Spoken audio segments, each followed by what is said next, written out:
Maayong buntag sa tanan. O siguro na kung niya ka sa balay sa Diyos. Maayong buntag, igsoon. Huwag pagyapoy mo ito ka, pipika na lang imo katupan, inahoy, matanan. Sige. Aliyo ko sa ako ang verses na. Wala ko hindi. Wala mo na yung internet. Okay. Ay, dili, verses lang. Wala mo mag-connect niya? Wala yung Bible ninyo ang computer? Sige, ako na lang. Wala na yung Biblia.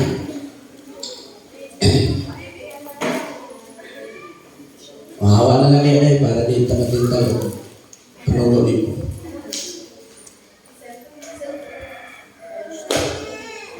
Sige. Maayong buntag kung igsoon. Atong unsa na siya kining pag-greet sa atong mga igsoonan nga nagkamot ka nato mga igsoon, but then I believe nga wala tayong internet this time. So abot ko sa himtangan namin nakatutok ng kamera. Sige, pwede naman diyan na diyan save mo. So this morning, padayon kita mga igsoon. Nalipay ko nga, padayon gapon ng atong paglalakad sa Ginoo, pagsimba. Nalipay pa ka, nalika ka karong taga. Amen? Oh, hinay kaayo. Amen. Pipika lang imong katupad din na siya, nalipay pa ka, nalika ka. Okay.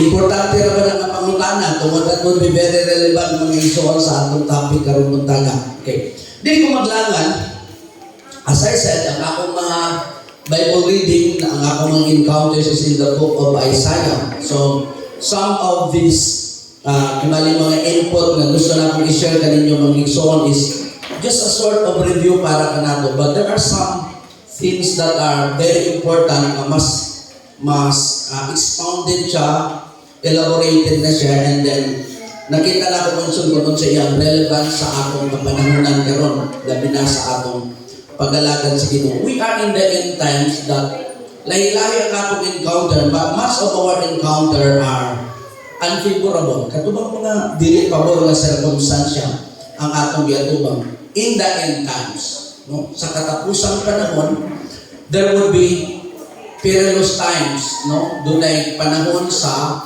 mga kalisdanan. Ginalagay mo katupad mga kalisdanan. Na doon na encounter sa Book of Isaiah that is very important for us to understand. Then nakita na ko siya mga isong na doon na siya yung exemplary na explanation sa personal experience mismo ni Apostol Pablo sa iyang kapanahonan. And let's take a look at sige, doon na tamaglangan. Let's take a look at Isaiah chapter 40. Okay. Isaiah kapitulo 40.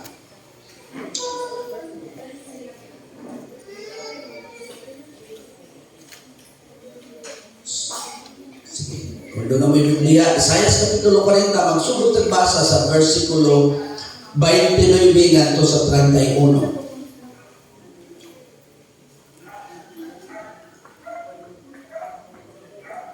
Sugod nagbasa sa versikulo 29 padulong sa 31. Kung doon na may Bible, palihog ko. Kuyog na ako sa pagbasa. Inyong mga gadgets, i-open na. Dahil ipangsira na ng inyong mga data. Ako nang advice in times na doon na tayo panibahon, isira na ninyo ang inyong data, i-close na ninyo ang inyong internet connection para dili mo matintal. Kunya, dili kayo magdagsang ng mga mag-pop up diya sa inyong cellphone. On the other hand, mas makakonsentrate sa mo gamit sa inyong gadget, ma-maximize ninyo in following through sa ato ang unsa ni siya, mga messages, labi na sa inyong pagtanaw sa mga Bible scripture references na ito using your gadget. So ayaw ninyo dubliha. In times na naata sa panimahon, close lang internet, i-close lang inyong data para makafocus ka sa ato ang at least mahimo pa natong balaan pagyapon ng inyong gibasa. Kaya usahay, naka-open ang inyong internet, ang inyong gigamit, inyong cellphone, naka-open ang inyong data, while kabasa kang versikulo, na may musulod ng mga chat messages, no? Imo na yung ma-entertain. So atong gi-advise, particularly pagka naminaw ka sa pulong sa Ginoo. If you are going to use your gadgets, please, unsa siya, consecrate it, no? I-consecrate ninyo para lang sa Ginoo. Anyway, this is a matter of a very short period of time nga ato nang ma-close sa ang akong unsa ni siya kanang mga connections sa ulan ay sa mga garden. Ako intentionally daghan ko na ulawan man gud, daghan pa na na ako speaking engagement, nakabutang na niya ang akong cellphone taon-taon. It's either akong asawa or either mga urgent nga tawag, mukalit lang o ring ang cellphone, manistorbo ka, no, while nag-deliver ka sa business. Doon ay mga instances yata nga mga 2 to 3 times na while nakasal ko along sa unsa ni siya kana bang nindot kayo nga solemnization mo, kalit lang mo ring ang imong cellphone and then manistorbo ka, medyo disgusting kayo, makauuwaw paminawon sa imong publiko. Inganan ko di siya, doon ako yung akong mentor, no, by the name of Pastor Naf, that grabe ko siya kadisiplinaryo sa iyahang cellphone. Grabe siya kadisiplinaryo sa cellphone. While mag-istoryahin mong duha, pagka na-entertain na galit ka niya, and then doon na yung musunod nga ring o kwan ba, never na niya entertain. Never na niya entertain. Nga naman, gitagaan mo ka ng time. This is for you and me. Kung wala tayo cellphone, ang buhato na natawa na, kung urgent lang yung tuyo, mudagan na siya, magmotor ka, o benon sa iyang buhaton para i-reach out ka niya. But then, doon na ako ang entertain, panalitan kami ni Bajisig, istoryahanan namin. Kung yung ibalik sa utang istoryahanan ni Bajisig, doon ay mukalit o sunod na tao. Buti pa sa ana, kung ako, officially ako na mag-entertain, itagaan ka ng panahon, pagkagibalyo na ako ang panahon mo, nobody can interfere, and nobody can intervene. Nobody can disturb us. So, mao na siya, ang mga executive officials, doon na sila yung offices. Pag i-entertain niya ako sa katao, pagka doon ay mo sunod, bisa kung sa pa na sa kaudente, doon ay gitawag ang waiting period. No, tagad sa ka. Kaya doon ako man doon. Otherwise, kita karon sa atong panahon, noong daadahan sa atong panahon, nahimutan mo lang batasan. Istoryahan ay ibalik ni Brother Rio, kalit doon ay take sa ako. Akong gi-entertain, so imagine na-interrupt ang among business, ang among pag-istorya, no? Na-interrupted doon sa doon ay musulod. So the same thing pagka nakafocus ta sa pulong sa Ginoo. Amen ba? Naghatala ko instruction gamay, kaya usahay, dili ka nakabalo mo manage sa atong mga gadgets. So kung saan na ito pag hatag o bili, nga ito Ginoo ang atong gipaminaw. Nga while naminaw ka sa pulong sa Ginoo, nag-entertain ka lahi nga labi na nag-reply ka diha, no? Sa imuhang gadget. So that the time karon ang akong gibuhat, no, akong ginabuhat, labi na ingon ani Sunday, ako nang gi-off ang akong cellphone. Ginabili na nako sa room para walay interruption, no, walay interruption. Maka-focus ta nato sa atong pagsigasig. Anyway, magpalay ko so this is what we could see mga igsoon and we could read in. This is what the Bible says in Isaiah chapter 40. Okay, tanawan niyo, Isaiah chapter 40, magsugod sa 29. Kiningon niya, He giveth power to the faint, and then to them that have no might, He increases their strength.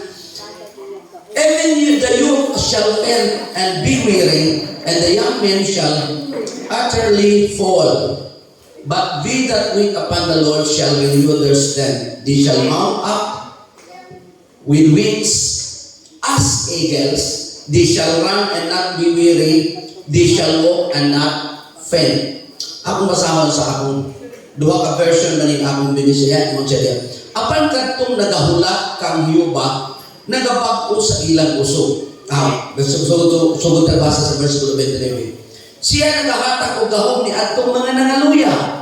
O kaniya nga wala nay kabaskog, siya nagadugang o uso. Bisan pa ang mga batanon, mga luyaman o makapuyan.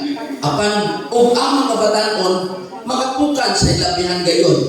Apan sila nga nagahula kang Hiyuba, nagabag-o sa ilang usog. Sila man lupa, ingon nga agila, okay, pinaagi sa ilang mga pako. sila manalagan, dili makapuyan. Sila manlakaw o dili mangaluya. Panalanginan sa Diyos ang pulong atong ibasa, mahana ang langit o yuta, ang pulong sa Diyos magpabilin sa walay katapusan. Ang tanan mag-ingon, amen. Balaan na Diyos, among saluhan ng imong pulong, manalangin ikaw kanamo sa sangkap ng kaalam, kay balong, o pagsabot na ninini o Diyos, ang tibuok nimong giandam alang kanamo, among madawat ka ng adlaw sa ngalan ni Jesus. Amen. Okay. Now, ang atong topic karon is the increasing strength of the Lord. Gitanaw na ko ang importanteng pulong diri is katong gitawag sa kining makita nato sa kapitulo kining makita nato sa versikulo 29. Ingon siya din, He giveth power to defend, and to them that have no might, He increases their strength. Okay? Nagahatag siya gahom niya itong nagakaluya o kanila nga wala na'y paigong kusog. Siya nagadugang o kusog. Okay. Kanang pulong nagadugang or ang word na increasing. Okay. Ang word na increasing. Kung imong tanawon, kining version din He increases or He is increasing strength to those that have no might. Niadtong wala na kusog siya nagadugang o niadtong wala na gahom, wala na paigong kusog siya nagadugang o kusog. Kanang pulong increases or ang old version niya sa old King James version is increasing.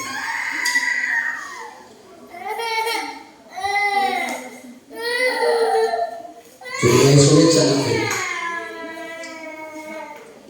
Ang pulong increasing strength, ang Hebrew word niya is rabah. Aminawan niyo pa kayo ni John. Ang kahulugan niya, napangin sa daghang mga pulong.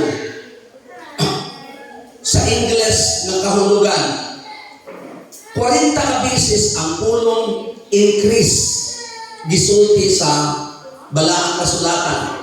Ang iyang counterpart ng kahulugan, ang pulong raba, gigamit, maugyapon ang pulong raba, pero i-interpret na sa pulong multiply, 74 times.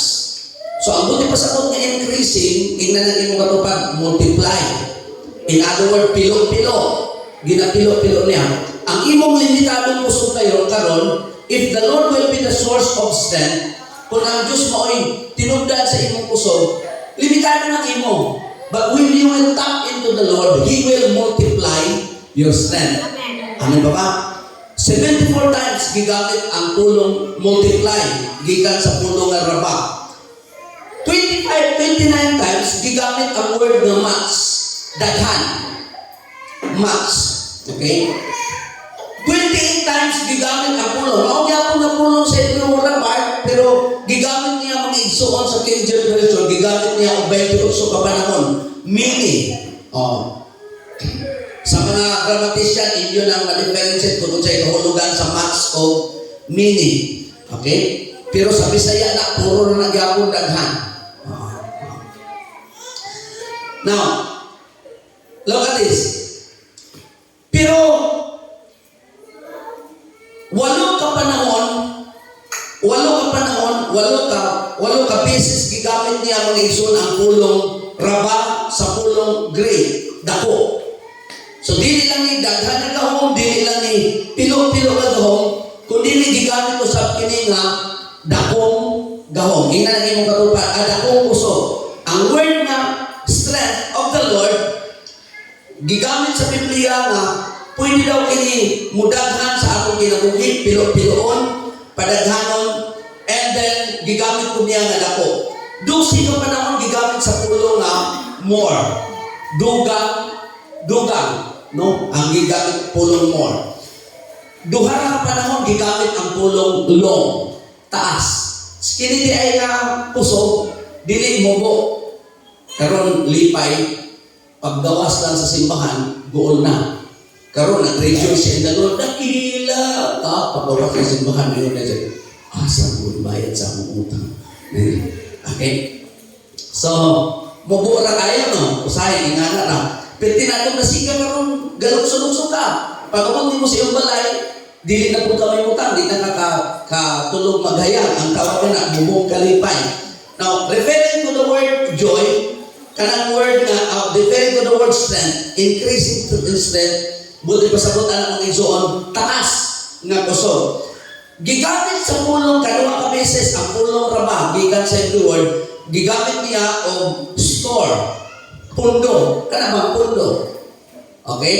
So in other words, dili lang na siya taas na kusog, dili na siya daghan na kusog, dunay pundong kusog. Inalagay mo katupad pundo. Ay, kita usakay, wala tayo reservation. No?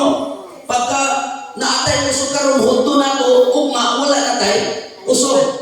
Pero nung doon na ito mga isog na dili, pwede dahil mo na maurot. Kaya nung kanunay kay pundo na usog. Kung ang tinuod mo na siya, kung maurot ang imo, dunay pundo ang Diyos na dili maurot. Palapakan na ito ang Diyos sana. So, explain na mo na. Another thing, gusto na ko ihulagway ka ninyo kung sa kining buti pasabot sa increasing strength of the Lord. Gigamit ang pulong exceeding, labaw pa. Labaw pa kaysa imong maarangan. Kana natong tima karon tuiga, di ba? Immeasurably more. Kanang word na immeasurable, ang another word sa English is exceeding. Labaw pa kaysa atong maarangan. In other words, ana ang kusog nagikan sa Dios. When the Lord will strengthen you to the point that dili na nimo mahimo, doon na pa'y mahimo ang Diyos. Amen? Now look at this. Another word, gawas na nagamit ang pulong great, na ay word na greater.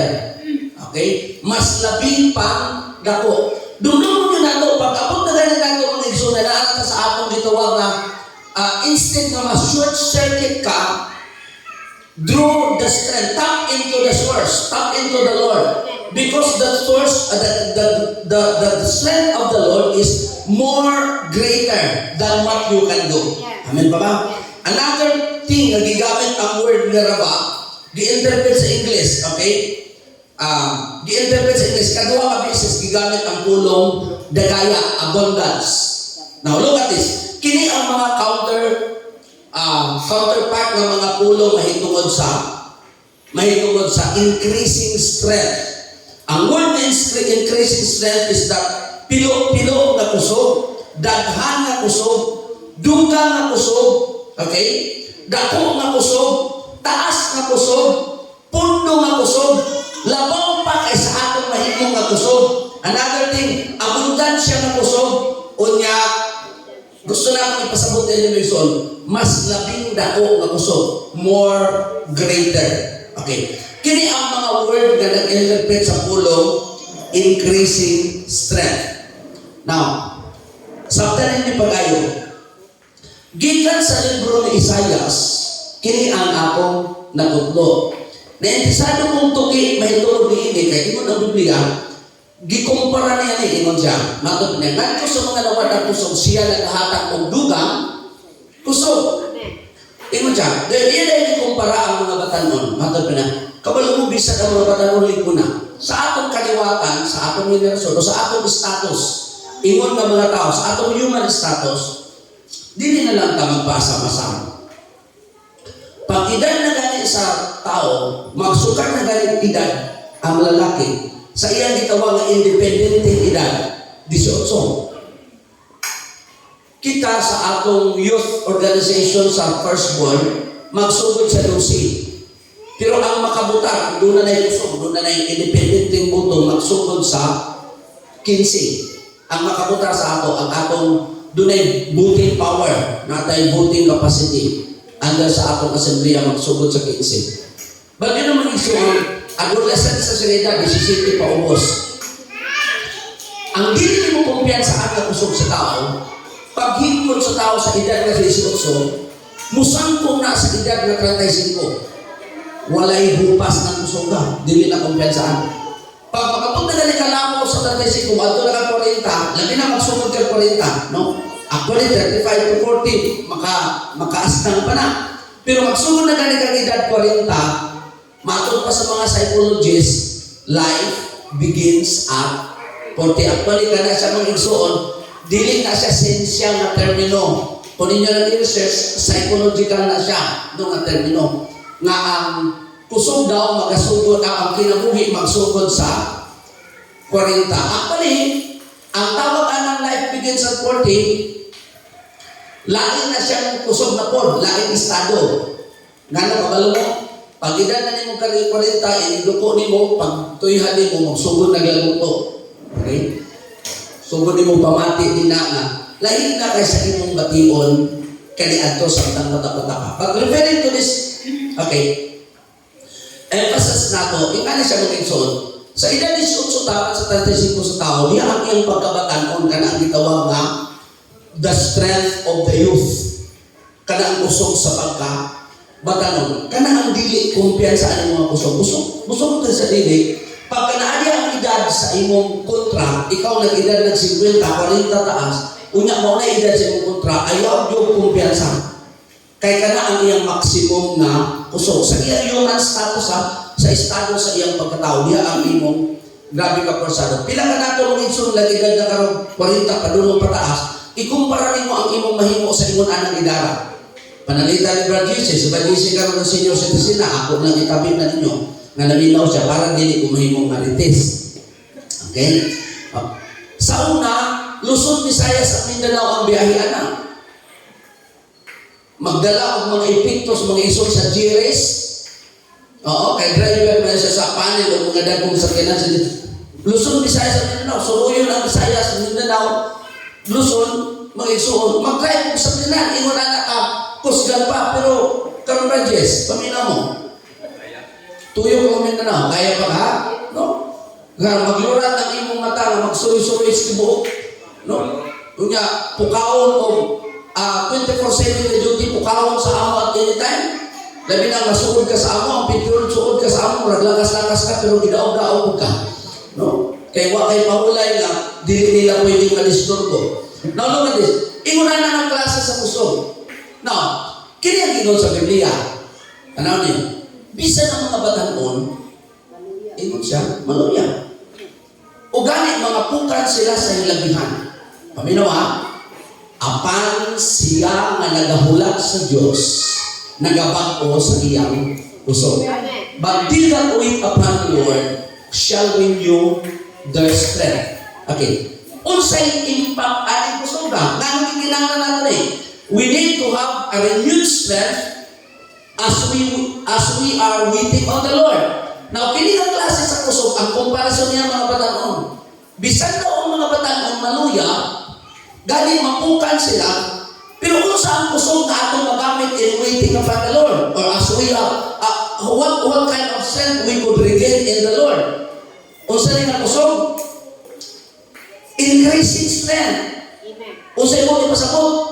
Daghang kusog, pilo-pilo nga kusog, dagong kusog, taas nga kusog, puno nga kusog, lamang kay sa atong maarangan nga kusog, o kusog nga madagayaon ka na mo ipasabot sa kusog na nasa Ginoo. In which, ang madagong mo train. Why? Ang ilang kusog sa panahon nga naasila sa ilang estado, sa ilang kapasidad.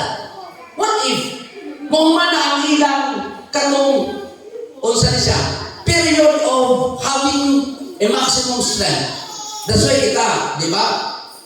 Ingon na lang tamang upaw na yun. Maunang ingon si sa Ecclesiastes Kapitulo 12, nagpahinumdum si Solomon. Ingon siya, hinumdumi ang imong pagka-batanon.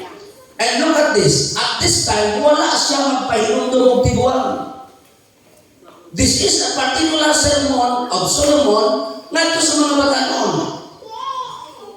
He is just reminding them, remember this, that the strength of the youth is your so much potential in your life that mag-inig ka tiguang mo, igo na lang ang mamandoy. Saya nga ako busog sa una, ako man lang itong nausik-usikan. Saya nga ako busog ako man lang itong gigasto sa diling maunga, sa diling maunga, aktibidades. Wala man ako programa kada na kusog. That's why ito siya, remember the strength of your youth. Hinumdumi ang kusog sa imong pagkabatanon. Okay? That's in Ecclesiastes chapter 12. Now look at this. Nga nung kinahanglan nato ang kusog sa Diyos, why we need the increasing strength of God? Remember this. Ang Isaiah nagsulti ka nato, our need of the increasing strength of God is because in the Biblia, they that wait upon the Lord shall renew their strength. Okay? Asa nila kusog, this is the strength of the Lord. Nga nung pwede ka makalinyo sa imong kusog, tungkol kay doon na may pundo. Pamina mo, pila ka nato ang nakaakig utang. Wala yung utang, nakaakig utang. Nakaakig loan. Unya, nakrilon. Nakaakig 5-6. Unya, nakrinyo. Okay? Di ba namutang ka? Nakabayad kasi mong utang, pero doon na pa kailangan pong yutangan. Mangutang ka balik. Kapag may suon, kanus ka kabalik o utang, kung doon na pa'y pundo ang imong utanganan.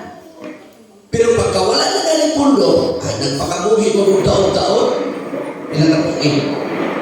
So kag kung naabot sa Pagadian City, ang primero na akong sideline, okay, area manager sa insurance. Kanto nito kay. Malipay yung mga bata to, no? Sinima naman to, o kinaglaw na allowance. Doon ako entertainment allowance, doon ako traveling allowance. Na-recruit ko mag-isuon as one of the area manager. Kami ang nagpadagan sa Cap Life Insurance din sa Pagadian City. Ang Cap Life. College Assurance Plan, Educational Plan, doon na tayo mga computer, technology plan. Doon na tayo, kanang Cap Life Insurance sa Cap, no? And then luag ko siya, but then after 6 months it's either pili ko na kung mag-renew sa akong kontrata that on the very first year sa akong trabaho pwede kong ma-regular, no? Kamaturan lang karon pwede tingali ko mapasakaan ang tax evasion na ako ang TIN. Tungkol kaya ka ng akong TIN, specifically nakuha na ako ng mga isang nag-file ko income tax return sa BIR as an area manager sa Cap Life, no, sa insurance plan. Ang nangigayon na, ang top mga igsuon, on the year 1990-91, mga igsuon, gikan sa 1985 na ito sa 1992, usa sa mga top insurance, number 1 or number 2 siya, ang iyang katumbas mga igsuon is ang, no, iyang katumbas din sa Pilipinas, ng mga kusog ng mga insurance, basta kanaas siya sa number 1, number 2, ingana ng status. 78 branches nga dagkong mga building ang natungkol ng kanang kapasita. Just like the mga capacity of 3,000 ang ilang convention center. Sambuanga, doon ay dako ka building o patgandana. Now look at this. Latas-latas na akong kiroplano, kasapaan pa kong mag-igso. That time, sildam ang mga tao sa probinsya makasakay kiroplano. That time ako, magsakay ang barko, kasapaan niya sa among regional supervisor. Murang mo pobre, sakay-sakay ng barko.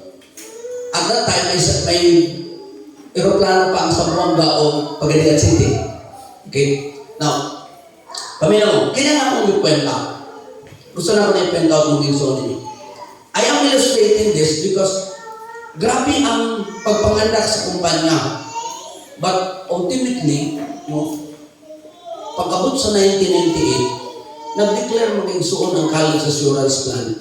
Nadinig na nila tanan mabayaran ang ilang mga prepaid insurance na ibayaran sa mga tao para sa college assurance plan sa mga kabataan. Nag-declare siya bankruptcy. And totally bankrupt yun siya. No? Ang mga building ipabangan, wala ang operation. Imunana ka na po ang among gigarantiya sa utang. No? Samtang na ako sa college assurance plan. Now, ako nag-point out this that pag-abot sa 6 months, imbes mag-renew ko sa akong kontrata, padulong na ko mag-igsoon sa katong gitawag na proving period na ko to become a regular employee. Giingnan ko sa mga asawa pa, ayaw nagpadayon. Mahawa niya. Kaya magdako ang imong sweldo, magkaroon ka sa impyerno. Kabalo mo gunsa, itong kisa tanang limit na among pagabuhaton, dili bi ayun lalim.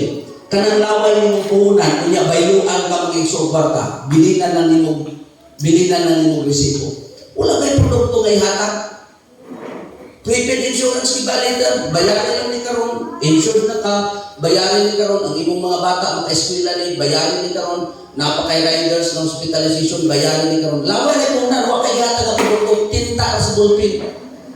Inga na siya. So talagang gimit na buhaton, pwede yung buhaton para makuha lang mo ang kwarta sa tao. Then, wala yung produkto. Plus another thing, matintal ka, kay gitagaan mga entertainment allowance. Pinaka mga tao, ang imong entertainon, pwedeng i-refund sa company. E di, mag-imbita ko mga pastor, dili ko na ako istoryahan sa insurance. Ako lang mag-entertainon, iko rin ako papirmahon. Wala na ko'y gasto.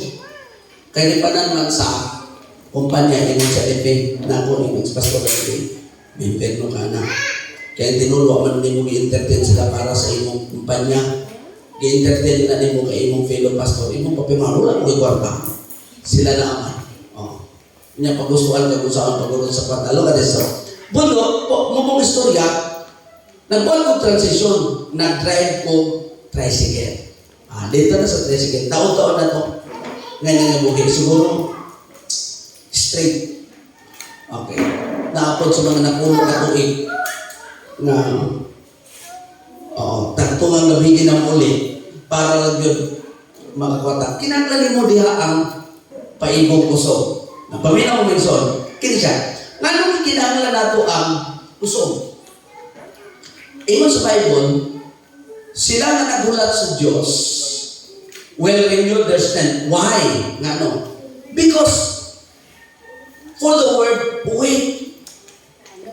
Pag magtagad ka, ang usa sa pinakakapoy kayo.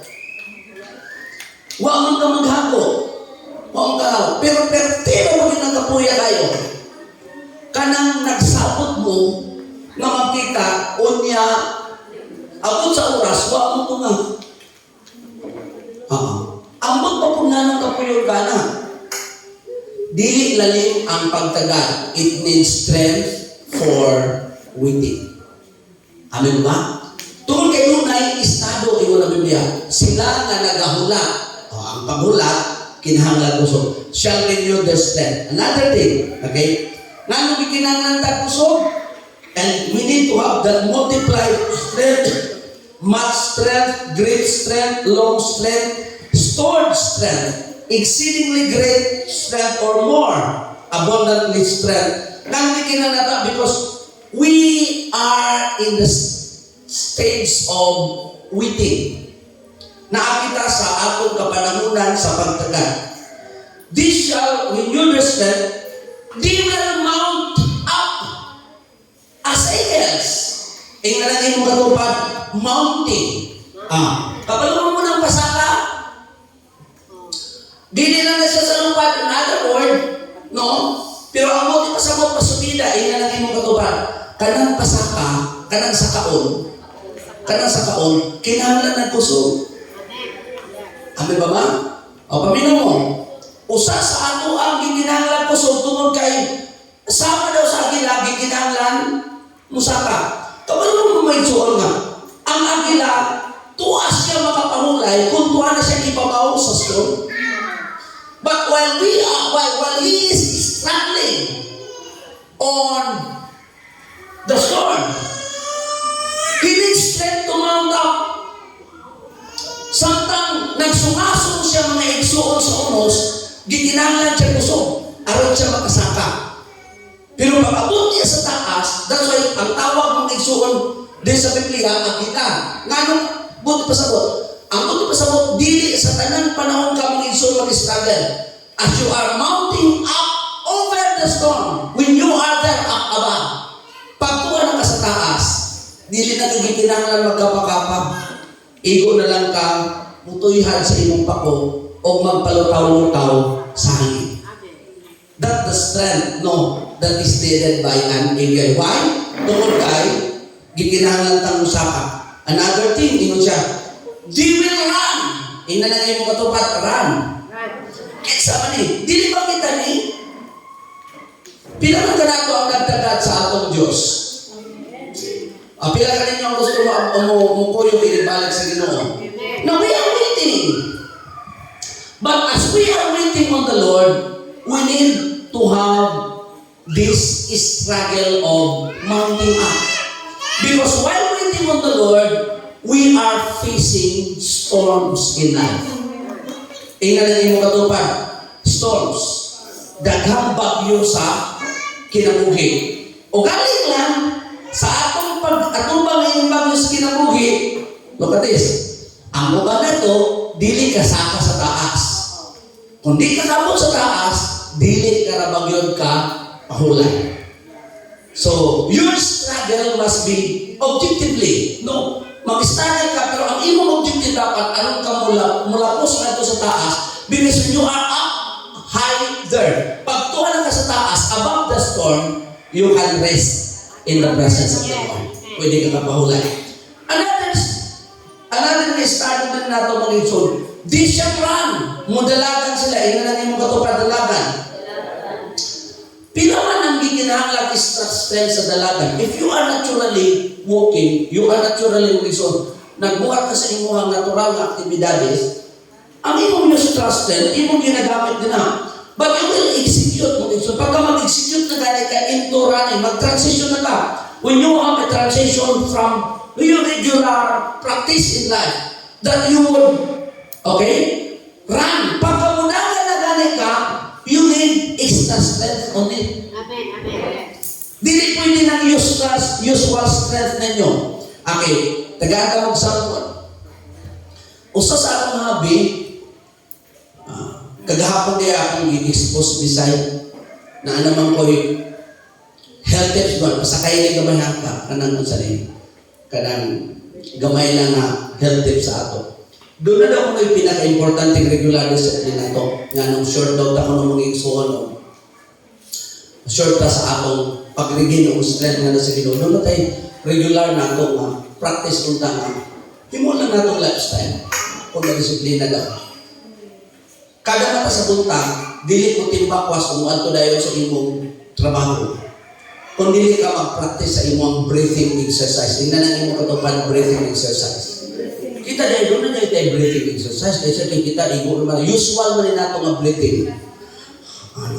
Pero wala nato gina-exercise. Usa sa atong mga breathing exercise nga makahatag og strength sa atong lungs o sa atong heartbeat. No, okay, cardiovascular po ano exercise o lungs exercise. Kanang breathing exercise. Unsa na siya?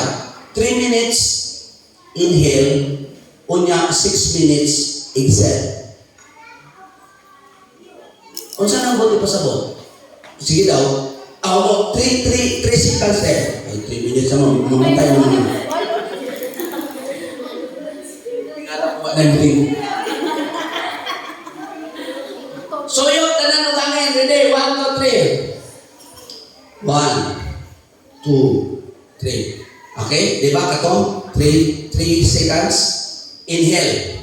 6 seconds. Exhale. Kanang akong consider na breathing exercise. Buhaton ni muna at least 7 to 10 minutes every day before executing into any activity in life. 7. Mga 7 minutes ni muna buhaton. Unsa na siya? Inhale.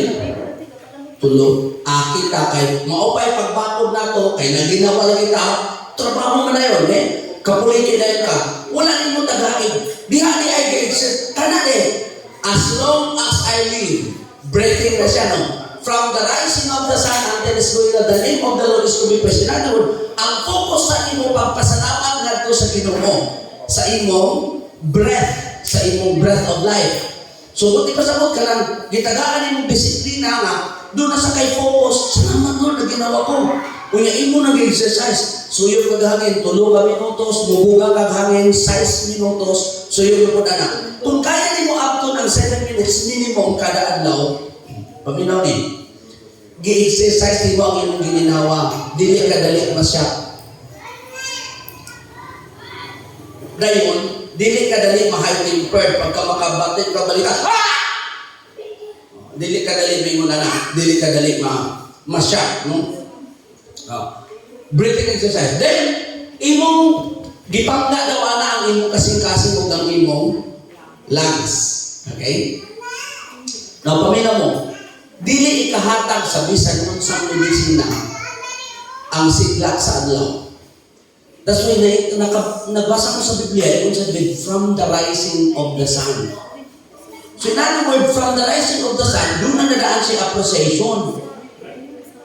Unless sa medical practices, dapat kanang alas 8 o alas 7 taman alas 8 o alas 6, 2 ka oras at least nga init. Kanang alas 6 taman alas 8, kanang ayaw na palapas o alas 8, panalitan kagapon, gi-advise sa doktor, importante paintan yun ang bata. So, nagagmay pa tang bata, di ba paintan yun ta? Karoon lagi ng mga dagko na ta, di na lagi ta ganang kinalagini. Ganahan lang tag-aircon. Sa una, ang mga bata, we intentionally expose them sa init sa adlaw, di ba?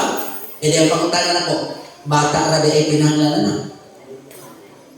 Ngano lagi nakita nga dagko na hinuon, dili man lagi nato expose ang atong kaugalingon. Kanang alas 6 taman alas 8, dunay bitamina nga ikahatag sa adlaw nato nga dili gyud na nimo pwedeng tumaron. Unya, shoot na kadaan mga igsoon bitamina sa imong lawas kung wala na. So dapat diha daw kuno ka magpasingot. Hello. So gidan na lang sa Bisay, no? Kay kulbaan naman po kay sugod naman po pas-pasan ginawa. O niya, kaduhan na po ng hospital na itong July. Pimilong simana o katapusang simana. Okay. Gamay naman. Karong tuiga, kung marag 100,000 man akong gitampo ng mendero. No? Kaupat na. Nakabisi siya ng hospital, magsulod na yung tuiga. Ingin ko, karon naminaw kong mga advices, tanaw kong mga iso, nag-YouTube kong mga advice sa mga medical practitioners. Usa na siya sa atong disiplina. Kada adlaw, kung mahimo i-expose ka sa unsa ni siya, adlaw. Unya, ana ka pag-expose mo sa adlaw, diha unta ka magpasingot. Inanangin mo katupad, pasingot. Okay. Dunay mga hormonal imbalances. Matod pa sa usa ka doktor, giingon niya. Tanan daw ko ng problema sa bokol, sa Tagalog, bokol. Sa ato na sa Bisaya, bukol. Okay. Tanang problema sa bukol, hubag-hubag, bukol, cyst, tanang problema, ang tinuod na root cause ana, hormonal imbalance. Imbis mo tabang sila dito mga insuon ang hormones dito sa bahay sa atong lawas, manuybo na lang sila. Kaya wala na sila ma-utilize. O kabalo may insuon, ang usa sa makahatag nato hormonal balance. To balance our hormones is that kada adlaw pasingon. Kada adlaw paningon ka. Ano sa kasingon dapat sinton ka anang adlaw, sigla sa adlaw nga alas 6 taman, alas 8. So, dala na mo sa Bisay sa plaza. Kahapon, pasunod-sunod na, gidala na ko sa mga igsoon, samtang wakay pollution, gidala na ko sa ito sa Boulevard. Pagkagandaan yun, pasunod-sunod ito. So, apin na lang po katabang mo ito na. Nangako ko na, pina na ito ang gabuhat na kada adlaw. That should be the basic thing sa atong lawas. And then, ma-regain na ito ang atong strength, gikan sa atong kasing-kasing, sa atong baga, sa atong kung saan siya panlawas, matagaan nato ng pagtagal. Punto, wala tayong disiplina anak. Tanan mag-ingon intentional. Tuyoon ni mo na. Tuyoon ni mo na. No. Doon ako kung sa kaisuon na to, nanana siya gawin ka din actually, I'm praying always, no, sa iyang kinabuhi. Dire. Kapag may suon, bisan pa kung saan tambal imong supply, ang problema na po, lisod naman ito. Ultimo tubig, dili na niya matulog. Maglisod ng tulog. Ultimo pagkaon na matulog. So, usahay, dito na ta makaalimad-mad kung doon na diferensya ang atong debate. Okay? Pero usahay, samtang wala pa, nagpatuyang lang kita. Now, paminaw ni, they will run. Next is that they will walk. They will run. Ingon na Biblia, dili sila kapuyon. Di sila matuya. Okay. They will walk. Dili sila kapuyon. Nag-isgot ko mag-isot ng extra curricular na itong mga activity unta gikan sa usual na activity because we need to run ang mga pasabot anak sa running. Pero regularly, di mo. Pero kami naman soon, pagka ang imong paglakaw, padayon gani, kinahanglan na pong kaanan busog. Amin ko ba? Kaya na yung mga tao, ako na pong isampol na yung si Bisay. Ako isampol na yung si Bisay. Ginala na po siya sa tumoy mga igsuon sa Bolivar. Pag pauli na kayo, gusto namin mong pauli, magyakan na lang siya. Pukuhin na siya. Buti pa sabot nga, hindi ka pukuhin na siya linakaw, no? Yakaan na lang siya, imo na lang yung forma, gayakaan na lang. Gusto na siya magpakubos, gikapoy na siya linakaw. So in other words, samtang nagapaakot ta sa pagbalik sa atong Ginoo, and we are in this end time, pamino mo, bawal ang paghunong. Tungkol kay ang ulong paglakaw din ha, mo ang atong pagpadayon sa paglalagad sa Diyos. Amen ba ba? Dili pwede tang hulong. Dili pwede. Ang atong pag-execute sa kabubuton sa Ginoo, ang atong pagtuman sa iyang mando sa atong ginabuhi. That's part sa atong walk. Now, dunay upat ka importanteng unsa ni siya? Kanang importanteng estado sa atong kinabuhi ang gikilala nato ang regaining the strength or the sustaining strength of God. Nang gikilala nato ang kusog na gikan sa Dios because we are waiting, we are mounting, and we are running, then we are walking. Dili ka pa di siya pwedeng mahulong. Okay? Samtang wala pang mubalik ang Ginoo, nagpadayon ta sa atong pagulat. O sa atong pagulat, kinahanglan ta kusog. And while we are waiting at the coming of the Lord Jesus Christ upon this earth, ingon na Biblia, 16:33, ingon sa balang kasulatan in John, niining kalibutan na makasinati kamo mga kagulanan. Ingon ang inyong katupad, mga kagulanan. So we are facing unfavorable circumstances. We are mounting up over this.